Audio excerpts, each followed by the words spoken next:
Ku danna subscribe sannan ku danna alaman ƙararrawa.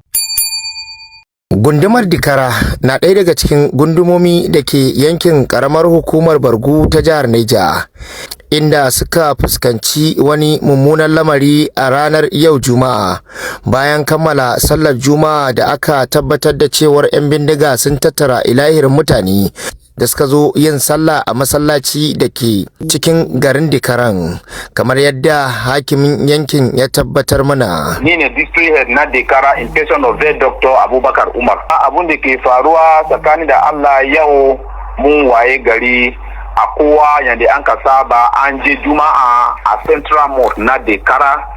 Duk kuma wanda ya je Juma'an nan da duk wanda ya je Juma'an nan dai ba wanda ya dawo gida, masu daji sun zo ana salamu alaikum sun kwashe mutane ne kawai, sun ce kowa ya bi ya je daji, an kwashe kowa an wuce da shiga daji. Then besides kuma akwai kayuka, akwai village area under the Kara district, akwai village area irin kaman gidan zana, that is Beshi kenan, akwai kuma sabon gida, that is Jagbason, akwai kuma kwaya masaka kenan. Duka wannan garuruka abu da an kai a headquarter nan Dekara kenan, that is district headquarter under Borgu Emirate. To abu da an kai wannan Dekara din abu nan ne an kai mutane suna ce salamu alaikum, an kwashe su an ce oya su bi a wuce daji na, haka ne an kai ma sauran kayukan wanda na gaya maka din. Yanzu ba ma masallaci ɗaya ba kenan barayin da suka tattara mutane bayan sallama Juma'a? Da ana gama salamu alaikum duk dai wanda yana wurin sallah nan da wanda an ka gani cikin gari duka inda mazaje ne duka kawai an ce kowa ya sun kwashe kowa. Hakimin ya ci gaba da tabbatar da cewar ba ma nan cikin garin Dikaran kadai ba, har da wasu masallatai da ke yankin ƙauyukan Dikaran da kuma al'umma da ke shawagi a cikin gari 'yan bindigar sun tattara sun yi awon gaba da su. Da yake tabbatar da labarin, shugaban karamar hukumar Borgu ta jihar Neja ya ce yanki ne da ke iyaka da jihar Neja da kuma jihar Kwara da ke kuma dab da gandun dajin Kayinji. Sunana Honorable Abdullahi Muhammad Nasiru, Sarkin Samarin Borgu, Chairman Borgu Local Government. Wannan garin Dikara yana ta iyakanmu da ta Kwara daga yankin Babanna, kuma tana kusa da Gandu. In the past, duk da a garin Dikara dinnan da yankin nan gaskiya maganar 'yan Bindigan nan ta yi karhi a wurin saboda suna bakin gandu ne. Wato gandun daji? Na Kanji Lake National Park. Yeah.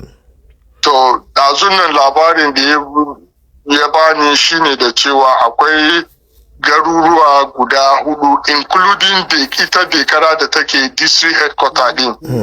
An zo sallan Juma'a, ana cikin sallah, the 4 villages Dikara da 3 other villages suka 'yan bindiga suka zo suka yi roundin su. Ana gama sallah sai suka yi mace mutane zuwa cikin daji. To yanzu we are trying to find out mutanen adadi nawa ne, tun da kagan sallah aka zo yi. Mutum nawa ne a masallaci. Kuma gaba ɗaya al'umma da ke masallacin suka tattara suka wuce da su? To yanzu muna kokarin tatancewa saboda ba mu san adadi a duka mutane ne, ma duka ne adadi su nawa ne, suwa suka kubta ba mu sani ba tuku. So this is the information available at my disposal from that district head. Amma akwai jami'an tsaro a wannan yanki, ciyaman, ko dai akwai a Babanna, kuma yanzu jiya ma yake gaya mini patrol na sojoji suka bar wurin. So akwai wani dan gulbi kwalbatin ta dan ta ruwa ya dauke ta, so suka yi kokari su me ake ce da shi, sojoji suka ce za su dawo su yi kokari su gyara. To ina gani kamun zuwan su ne wannan abun ya faru.